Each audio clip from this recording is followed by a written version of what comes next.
ka naman ah.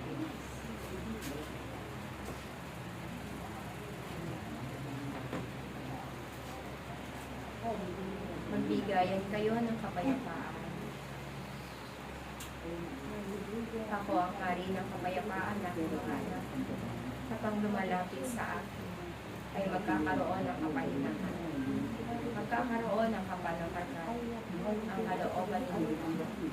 Kaya't nawa, huwag ninyong iwagpin ang inyong mga isipan sa akin, sapagkat nasa akin ang inyong kapahinahan na inyong hinahanap sa araw-araw.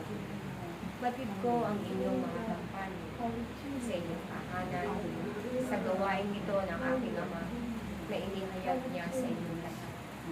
Kung kaya't sa pamamagitan ng inyong pagsunod, ang lahat ng ito ay nagkakaroon ng kapupara.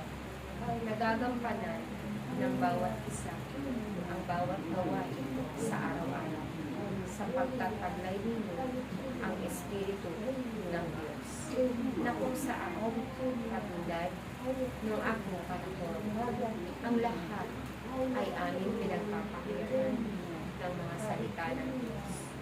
At sa bawat lugar na aming pupuntahan, ang kagalingan ay iginagawan namin sa mga taong naghahangad na sila'y gumaling. Naway gayon ang inyong gawin, sapagkat ito ang iniwang kong tungkol na dapat ngayong ipagkaluhaya sa araw-araw. Kaya't napalad ang matutupad sa kalooban ng Diyos, sapagkat siya kong aking mga kapatid at mga ina. Kaya't huwag kayong mag-alala, sapagkat sa pamamagitan ng inyong pagsunod, kayo'y hindi pababayaan ng aking ina. Ang lahat ng bagay ay ibibigay niya sa inyo, lalo na't ito ay inyong pangangailangan sa araw-araw.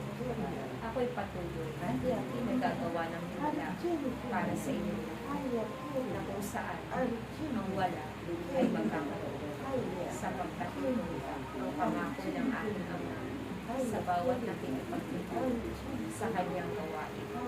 Ang pangako ng Diyos ay mananatili magpakailanman. Kaya kung ang inyong paglilingkod ay inyong maisasabi sa inyong salita, tunay nga na hindi makakapit ang pangako ng Diyos sa inyong lahat. Ito'y mapapatuloy hanggat mayroong naglilingkod at tapat na sumusunod sa aking kalooban. Kaya't nawa, kayo'y patuloy lamang na magkaisa. Huwag ninyong hahayaan na kayo'y pagluwa-huwalay ng masamang espiritu at magkaroon ng iba't ibang kaisipan. Bagpos manatili nawa sa inyo ang isang isip, isang puso, at isang damdamin, sapagkat iyan ang inyong ikatatagumpay sa bawat gawain na inyong mapagtatagumpay. Ako'y kasama ninyo. Ako ang inyong guro na laging magtuturo sa inyo lahat. Kung kaya't itinuturo ko sa inyo na naway mapagsikapan ninyo na susunod ang aking mga aral na nasusulat sa banal na kasulatan, sapagkat ito ang mga karunungan na dapat ninyong mataglay sa araw-araw.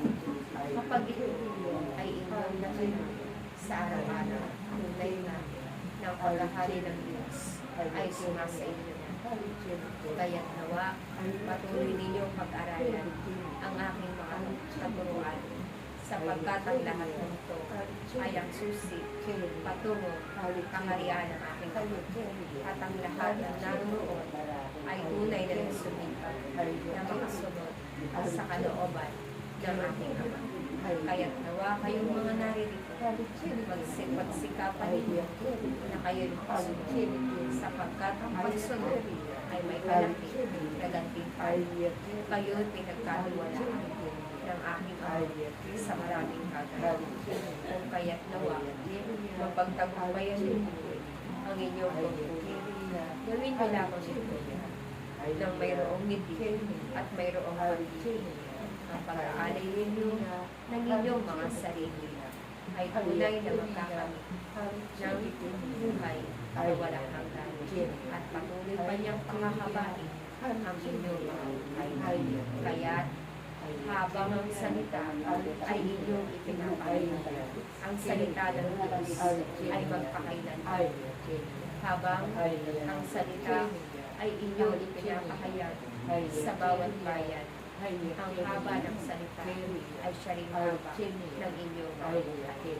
Kaya't nasain ninyo na kayo ay makapagpahayag ng salita ng Diyos upang nang sa ganon ang mga taong nawawalan ng paniniwala at pananampalataya ay magkaroon ng tiwala, magkaroon ng buhay na mayroong pananampalataya sa Diyos na lumikha ng lahat.